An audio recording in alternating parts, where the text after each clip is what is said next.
Ukraine যদি হেরে যায় তাহলে রাশিয়ার পরের লক্ষ্য কে? ইউরোপকে নিরাপদ? রাশিয়ার যুদ্ধ কি কেবল ইউক্রেনেই সীমাবদ্ধ থাকবে, নাকি এর ঢেউ ছড়িয়ে পড়বে পুরো মহাদেশে?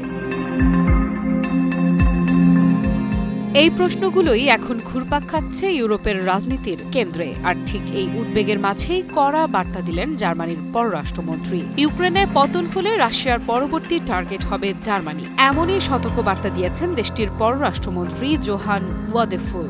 সম্প্রতি জার্মানির পাবলিক ব্রডকাস্টার ডয়েচে ল্যান্ড ফ্রাঙ্ককে দেয়া এক সাক্ষাৎকারে তিনি স্পষ্ট ভাষায় বলেন, ইউক্রেনের পাশে দাঁড়ানো শুধু নৈতিক দায়িত্ব নয়, এটি জার্মানির নিজের নিরাপত্তার প্রশ্ন।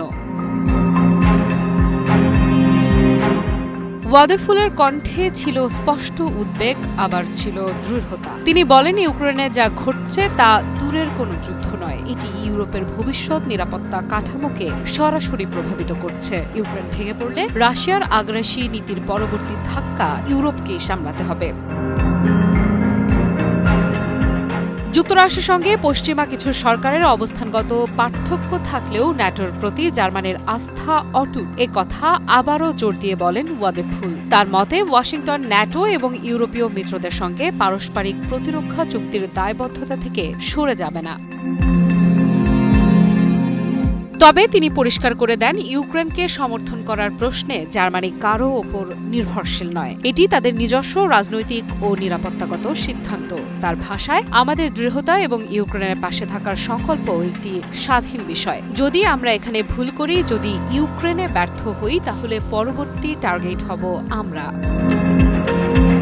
এই মন্তব্যে স্পষ্ট হয়ে ওঠে জার্মানির নতুন কৌশলগত অবস্থান। ইউক্রেনের যুদ্ধকে আর কেবল পূর্ব ইউরোপের সংকট হিসেবে দেখছে না বার্লিন, বরং এটিকে দেখা হচ্ছে ইউরোপ বনাম আগ্রাসনের একটি নির্ণায়ক লড়াই হিসেবে।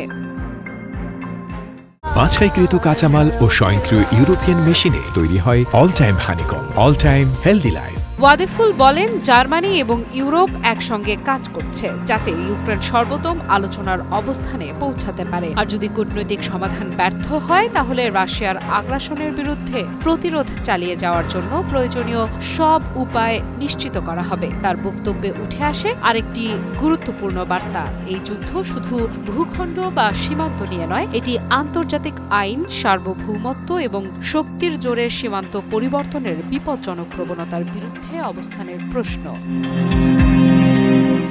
জার্মানির বার্তা পরিষ্কার, ইউক্রেনকে দুর্বল হতে দেয়া যাবে না, কারণ ইউক্রেন দুর্বল হলে দুর্বল হবে গোটা ইউরোপ। ইউরোপের রাজনীতিতে এখন একটাই বড় প্রশ্ন, এই যুদ্ধ কোথায় গিয়ে থামবে, ইউক্রেনেই নাকি আরও পশ্চিমে এগোবে সংঘাতের সীমা? জার্মান পররাষ্ট্রমন্ত্রীর বক্তব্য সেই প্রশ্নকে আরও তীক্ষ্ণ করে তুলেছে। ইউক্রেন আজ শুধু একটি দেশ নয়, এটি ইউরোপের প্রথম প্রতিরক্ষা প্রাচীর। আর সেই প্রাচীর যদি ভেঙে পড়ে, তাহলে কি রাশিয়াই হয়ে উঠবে ভবিষ্যতের একচ্ছত্র ক্ষমতাধর রাষ্ট্র? আফ্রিদা ইফরা, নিউজ 24।